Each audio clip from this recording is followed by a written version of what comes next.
See where that is? About 1.5 inches low at 25. I just realized that I'm actually wearing the exact same outfit as the other M16 video. All right, we're hot. Let's see what happens.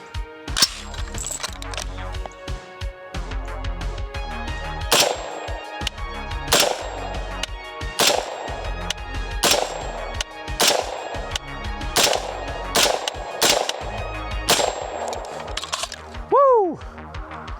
Never gets old, does it?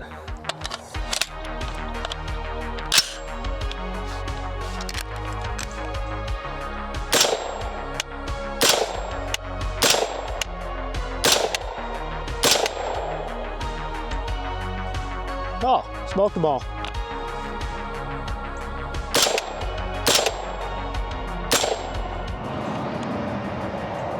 Pretty nice. There it is, gentlemen. The M16A2. Absolutely stunning piece of engineering. Yes, this rifle is a little bit neutered. That's because the upper for this rifle is actually a Colt AR-15A2 H-bar target sporter. And this was sometime in the 80s, but even in the 80s, Colt was shaving the bayonet lug off their rifles. I don't know why. This bird cage, this three-pronged duckbill flash hider, I want to say is original to the upper because it matches the barrel parkerizing pretty much exactly the same as the front sight post. I'm not going to touch it. I'm not going to put a bird cage on there. And of course, this is a heavy barrel, so this isn't a perfect analog for an M16A2, but it's pretty close.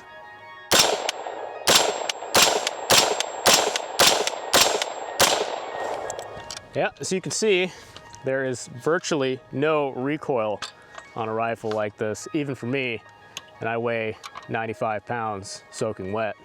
So, yeah,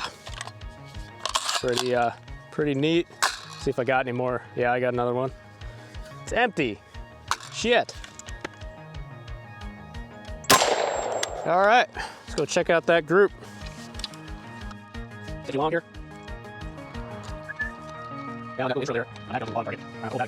was doing offhand there from about 30 yards. Standing. That's not bad.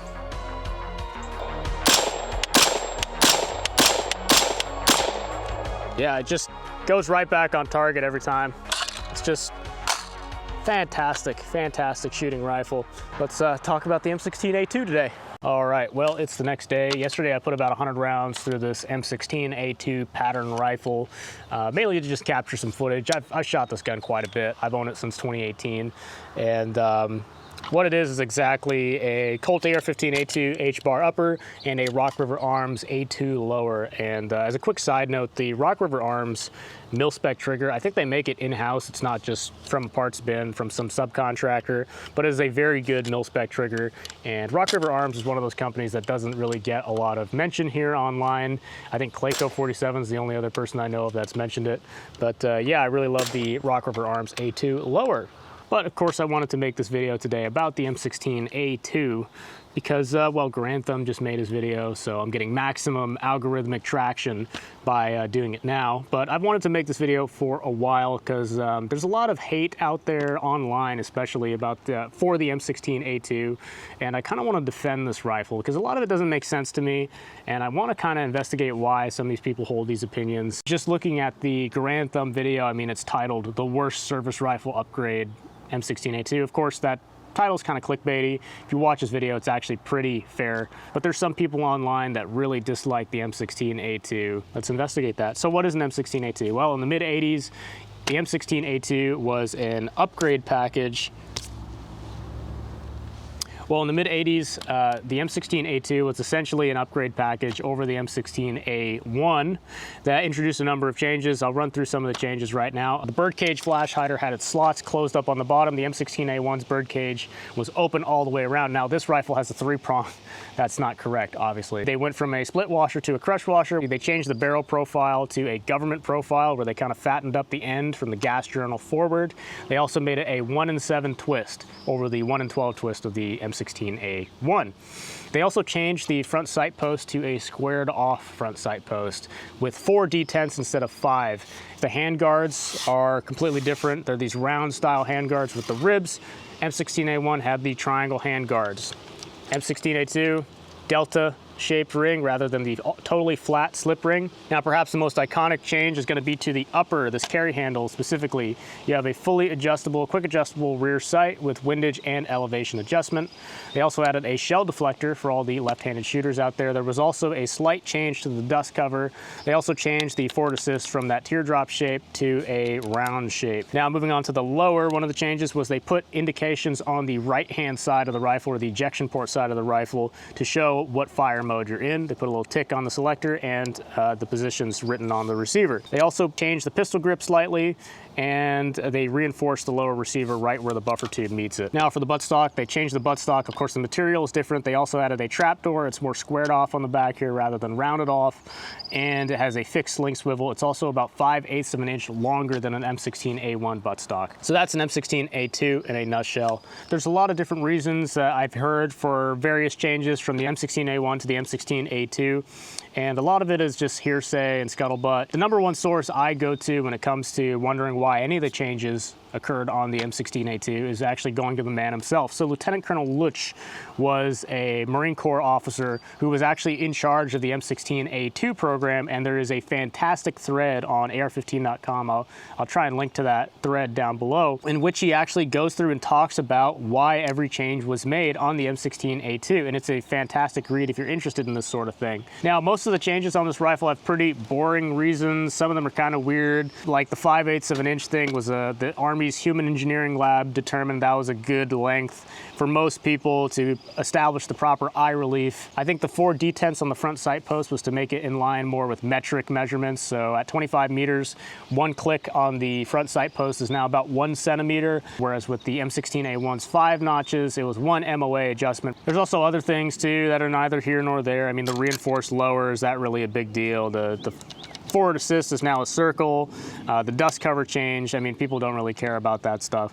There's some other stuff that are pretty obvious upgrades that everyone agrees on, I think. The handguards, chief among them. So this is actually one part number. It's reversible, so the upper and lower half are exactly the same, and that's great for logistics. With the M16A1, what you had was that triangle handguard that was left and right half. The material of the A2 handguard is obviously much stronger. It's about 30 years more advanced in material science. It's a better plastic. It's also, looking at it, about twice as thick as an M16A1 handguard. It also has these ribs molded into the plastic to give it strength without sacrificing too much weight. And it also retrofits into the M16A1 triangle nose cap, so that's great. Oh, as a quick side note, if you're gonna buy these A2 handguards, do not buy the Palmetto State Armory rifle length A2 handguards. They are like really weird. They're oval shaped. They're M4 handguards that have been stretched somehow. And I believe they use a round nose cap, and they don't feel right. They're not the correct round A2. These are perfectly round pretty much, whereas the PSA ones are like a big oval and they're double heat shielded. So I guess they're good in that aspect, but they're fat, they don't look right, they don't feel right to me. There's other changes that are pretty obvious upgrades in my opinion. I mean, there's no reason not to have the fire selector mode be noted on the other side. The 1 in 7 twist, of course, that just gives you way more capability than the 1 in 12. You can shoot everything 55 grain all the way up to those really long bullets that you just can't shoot accurately out of a 1 in 12 twist. So I think everyone likes those changes. There are a lot of changes on the M16A2 that are just controversial though, that people are very quick to tell you they don't like. So some of the more benign ones that people complain about is like the A2 pistol grip. I think the number of people that like the A2 pistol grip, and I'm one of them, is far fewer than the people that overtly dislike them. But I think 90% of people, like normal people, don't really care either way. It's a grip, you put your hand on it, it holds your rifle up, right? I like it because it gives me a little bit more leverage. So when I grip a rifle, the way I was taught was to just shove your hand as high up as possible on the rifle, and the web of my hand is actually mostly on the receiver. And then when I grip the rifle, I actually get my ring finger above that groove, and that gives me a lot of leverage and control on the rifle. And I mean, this is an H-bar A2, it weighs almost 9 pounds. I weigh about 90 pounds soaking wet. That's a joke, by the way. And I can hold this rifle at full extension, no problem, and I can look down the sights, and you know, it's it gives me a lot of leverage. With the A1 grip, it's smooth there. I can't get as much leverage on the gun. My hand tends to kind of slip lower than I'd like. So I do like the A2 grip. It's a little bit fatter. It's got serrations on the back. The A1s didn't have that. And it's a little bit fatter on the front as well. I like it. It's good. Now, a lot of people don't like it. They say it's just an obvious downgrade. Why did they add that? Well, you know what? From a service rifle standpoint, like I said, most people just don't care. But if you're a civilian and you own a rifle like this and it comes with an A2 pistol grip, just, you know, a file costs $5. Another thing that is just pretty benign, but is such a big controversy that everyone seems to have an opinion about, is the lengthening of the buttstock by 5/8 of an inch. And I don't know. It's that much difference. And you know, the best part is, if you really want to swap it out, it's the same length rifle buffer tube as an M16A1. Just take the buttstock off and put an A1 buttstock on, and you can be happy or whatever. I tend to like it. That 5/8 of an inch. So with glasses, of course, your eye relief is established from the focal center of your glasses to the iron sights or the optic that you're using. So that 5/8 of an inch actually makes up some of the distance between my eye and the glasses, and I tend to like it when I get in position. I'm not a nose to charging handle guy either. So some people say you know, they have to crane their neck forward to get nose to charging handle. Well, the top shooters will tell you that the nose to charging handle thing is not really necessary. That's just like a rote memorization way of mass training people as sort of like a general rule, something you can easily tell someone and they'll remember. It's not necessarily a hard and fast rule that you must apply every single time you shoot an M16 style rifle, and I don't do nose to charging handle. So yeah, I tend to like it. For offhand shooting, it gives me a good length. In the prone, it gives me a great length. When I shoot bladed, it's fine. With a plate carrier, yeah, it gets a little bit cumbersome, but hey, it's 5/8 of an inch. An M16A1 would be just as cumbersome with a plate carrier. Swapping out the buttstock is not something that's unheard of in the military either. I've definitely seen M16A4s that had the buttstock swapped out for a collapsible stock for female Marines that, you know, they felt the A2 buttstock was too long for them. That's something the military did, something you can do as a civilian, so I don't get why people complain about. Now, I think the worst change from the A1 to the A2 is actually the burst mechanism, and the story behind it is kind of annoying because it's, according to Lieutenant Colonel Lutz, apparently it was the bean counters, I think was the word he used. They wanted to essentially eliminate full auto fire from the M16 altogether. They wanted to monopolize full auto fire to the 249 SAW within the fire team. And of course, that's just pretty silly. Now, I will say full auto fire is probably not something that's used very often, but when it is, it's something that you really need. You know, you're in the shit has hit the fan, final protective fire, so your position's being overrun, and you need to switch to full auto. 99% of the time, you're going to be using that 12 to 15 rounds per minute sustained rate of fire, or taking your one shot that counts. But yeah, it does suck. That is probably the one drawback of the M16A2, and the Navy actually had a full auto version of the M16A2 called the M16A3 that retained the full auto features. So I think that gun is pretty much the best of both worlds. You keep your full auto feature and you get your M16A2 package. You know, as civilians, of course, that doesn't matter. We only have semi-auto rifles because of FDR and some other BS. So yeah, that sucks, but that's the way it is. Now, by far the most common complaint of the M16A2 that I see online are people complaining about the weight. Oh my God, it's so heavy, it weighs so much. Yes, no, maybe. That's totally subjective, of course, how much something weighs and if it's heavy or not. I will say that that weight was not for no reason. And I'll get into the government profile barrel. People complain so much about the government profile barrel. But as we discussed earlier, I mean, the handguards, the stock, the shell deflector, the delta ring, all these upgrades that are very obvious upgrades, they all add weight and it adds rigidity. I mean, these handguards are not chintzy. You can press on these all day and they will not flex or deform like an A1 handguard. This buttstock is rock solid. The butt plate is rock solid. The plastic itself is actually far superior to anything they were making in the 60s. That plastic technology really dates back to the 1950s on those early M16s and M16A1s. So yeah, it was definitely a trade-off. Everything gained weight. And again, the adjustable rear sight, you gain a capability, but it costs you a little bit of weight. So what? It's not a con, that is a trade-off. Depending on your experiences, your training, your observations, you might appreciate the benefits you gain at the cost of added weight. I certainly do. I mean, when you think about a service rifle, of course, it's not just a tool that expends a projectile at a high rate of speed, okay? It's a lot of other things too. It's used 99% of the time not for shooting, and it's not just a thing you take to the range and you pack it up, and I feel like there's a lot of influence from civilian shooters that don't really appreciate everything that makes up a service rifle, and the rigidity, the robustness that was added with the rifle with that added weight, I think was totally worth the extra pound that an M16A2 weighs over an A1, and it is just about a pound. Unfortunately, this is an H-bar. I weighed it. It's about 8 pounds, 11 ounces. The M16A4 with the CAC rail is about 8 pounds, 8 ounces. And the M16A1 I have is about 7 pounds, 1 ounces. Now, an M16A2 I looked up in a field manual weighs about 8.8 pounds loaded. So you subtract a pound for that 30-round magazine and you end up with about 7.8 pounds. So at most, I would say an M16A2 probably weighs anywhere between a pound to a pound and a half more than an M16A1. But what you gain with that is just a much more solid feeling rifle, a much more rigid rifle, much more durable handguards, a much more durable stock. The pistol grip, the plastic, again, it benefits from that. A reinforced receiver, you get the shell deflector, you get upgraded sights that have a much more capability. And I'll get into that later because some people don't think that's an upgrade.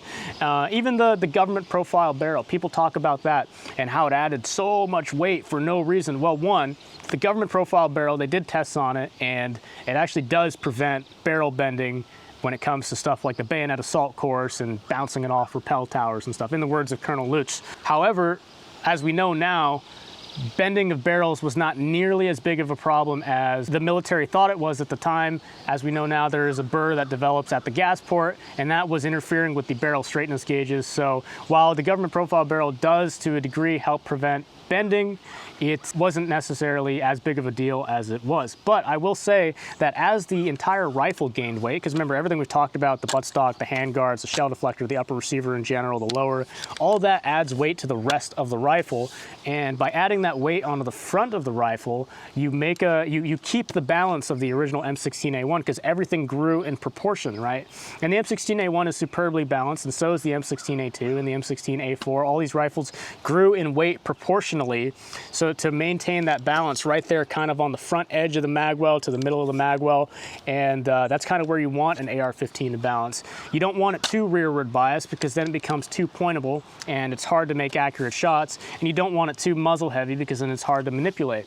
And another thing too is I did the math, crazy, right? And I just took measurements of the various barrels. I took a measurement of a government profile barrel, A1 barrel, and the only places where they are different is from the gas journal forward. So I calculated the volume of a cylinder, and in fact I assumed the larger step for the A2s. And then with the A1, again, the barrel kind of steps up at the end, but I assumed the smaller diameter. So really I gave the edge to the A1 as much as I could.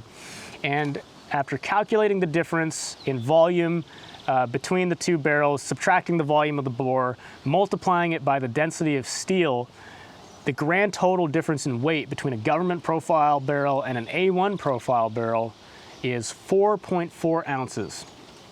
That's about half a cup's worth of water. Okay, so that's like the little shit that sloshes around at the bottom of your canteen. That's nothing. Okay, if you think that's a lot, man, figure it out. Oh, I hope it doesn't start to rain. For the camera's sake, not the rifles. Let's talk about the sights, because there's people that don't like the sights. These are the best sights of any service rifle out there, period.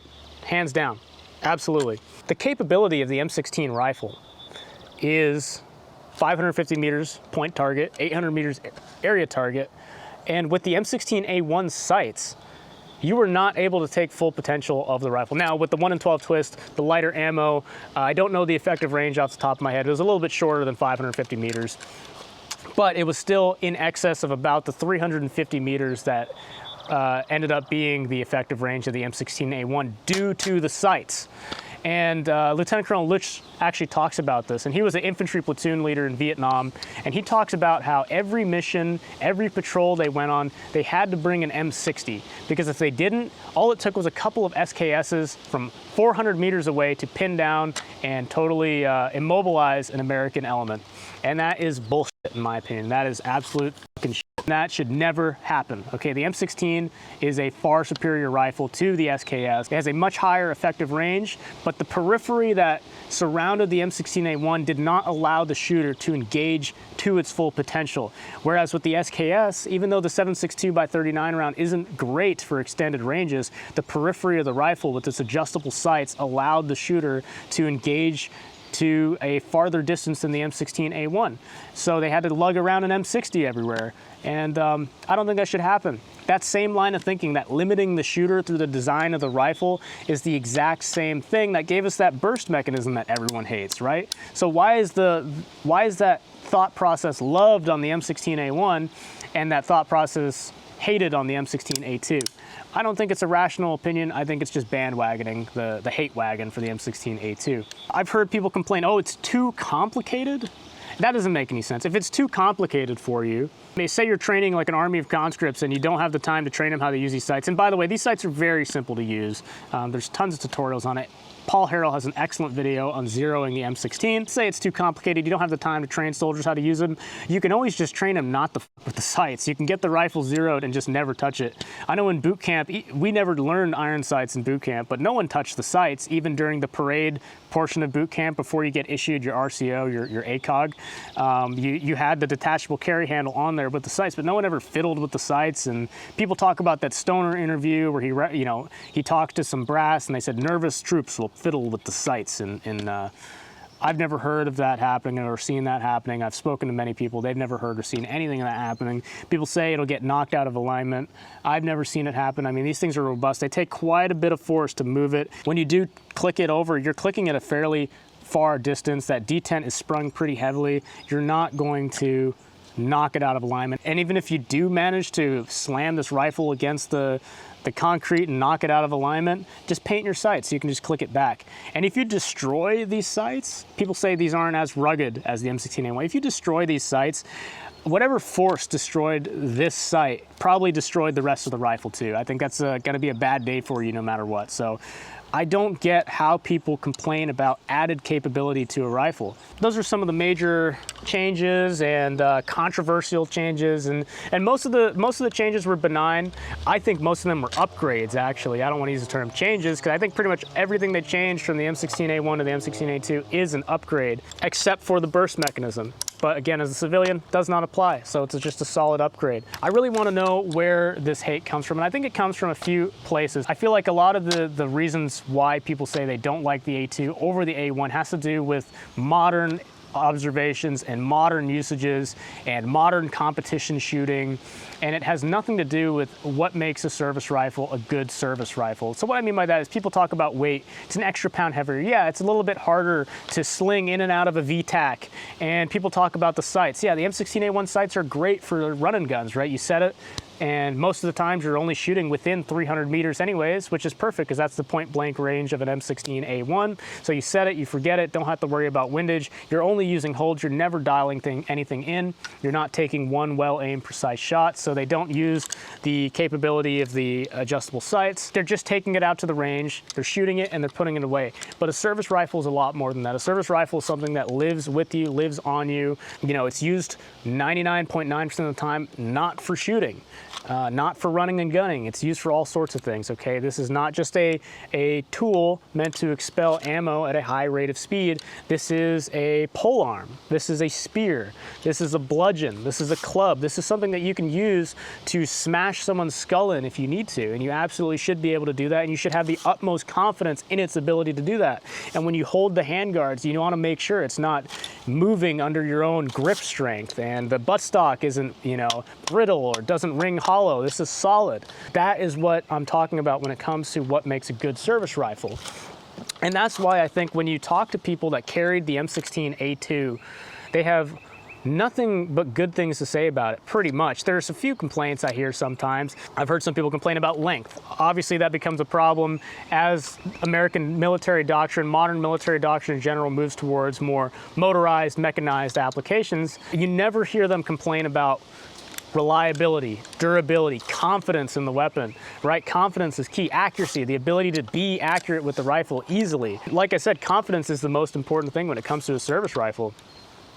And the M16A1, when you talk to people that carried it, a lot of those guys did not have that same confidence inspired by the rifle. And I think a lot of that has to do with the weight and the rigidity or the lack thereof. And it's sort of like the M1 carbine effect, where it can be a very reliable, very accurate, and definitely suitable rifle for killing medium game like humans or deer or something. But because it's so lightweight, it feels almost like a toy, and psychologically, it just doesn't inspire as much confidence as an M1 Garand, for example. That feels like a rifle, right? And when I pick up an M16A2, I get that feeling. I get that feeling like I'm picking up an M1 Garand, like I'm picking up a Springfield or a Mauser. It feels like a rifle. With an M16A1, I like it for the historical aspect. I like how handy it is. It's fun to, you know, blast things close range. But if I want a service rifle, I'm picking an M16A2 over the M16A1 any day of the week. And a lot of those guys that carry the A1s have very mixed opinions on the A1. And I think a lot of it has to do with the psychological aspect and the more human elements of what makes a service rifle a good service rifle. In modern day, we have these people online that talk about the A1 versus A2, and they're attacking it from this gamer mentality where they want to have the lowest amount of weight stat for the highest amount of shooting capability. But again, service rifle is not just a shooting implement. You know, drill is a huge part of a service rifle, and you use close order drill, and this is a training implement. You take this on the bayonet assault course, you're Mongo, you're 200 pounds, you're on the bayonet assault course in Paris Island, and you're slamming into the freaking tires. I can definitely see Mongo bending an M16A1 barrel. I mean, it's 590 thousandths on the end of the barrel there for an M16A1, whereas it's 720 thousandths for an A2. It's just much thicker. Grabbing onto that when you're doing order arms and you know, bringing it across your body, this thicker barrel just makes it feels much more confidence inspiring. And I think that's what's important. That's what most people miss when they talk about this M16A1 versus M16A2 discussion. They attack it from a min-maxing mentality, this gamer statistical nonsense, when that's not what makes a good rifle, a good service rifle, a good service rifle. So yeah, in conclusion, M16A1 versus M16A2. The M16A2 is an upgrade over the A1 in pretty much every single way, with one exception being the burst fire, of course. Now, I might be a little biased because I trained on an M16A4, and that's pretty much the exact same rifle as an A2, but with the detachable carry handle. I think that really just goes to show, I mean, I spent my money on purchasing pretty much my exact service rifle because it was so confidence inspiring, and when I picked up an M16A4, it just felt right. You know what I mean? I have two M16A4 clones now. My competition rifle is an M16A4 pattern rifle with a stainless steel heavy barrel. So yeah, if that's confidence inspiring to where I'd spend thousands of my own dollars making the exact same rifle as the one I carried in service, then that's a good rifle. That's a good service rifle. You know, a lot of those guys that came back from Vietnam, they were not so fond of the M16A1 that they went out and purchased an M16 or an SP1 or Colt SP1. Yeah, that's just some of my thoughts on the A1 versus the A2. A2 is a fantastic rifle. Thank you for watching, and I hope you subscribe for more.